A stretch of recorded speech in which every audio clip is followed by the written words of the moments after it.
Уметничкиот портрет со наслов «Македонски состојби» посветен на академик Јордан Плевнеш, а по повод неговиот избор за член на Европската академска институција, ќе организираат гимназијата Љупчо Сантов и Домот на културата Бели Мугри на 26 март во Кочани.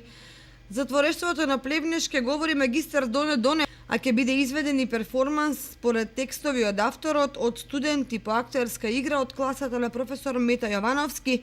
на Универзитетот за аудиовизуелни уметности, Европска филмска, театарска и танцова академија Скопје, Париз, есен, Ротерам.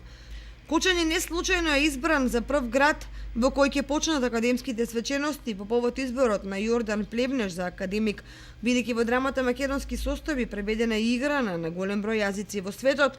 Плевнеш е инспириран од познатото семејство Поп Иванови, кое потекнува од овој град. Стефан Поп Иванов, првиот покрајински секретар на Комунистичката партија на Македонија и неговата ќерка Малина Поп Иванова, единствените македонци кои фигурираат на листата за рехабилитирани на историскиот 20-ти конкурс на Комунистичката партија на СССР во рефератот на Никита Хрушчов и контраверзната фигура на поетот Цеко Поп Стефанов, кој се самоубива на денот на ослободувањето на Скопје, 13 ноември 1944 година. Политичката синтагма «Македонски состојби» е наслов на една од најизвидуваните драми на Плевнеш, која тој ја откри во истражувањата во Виенскиот архив.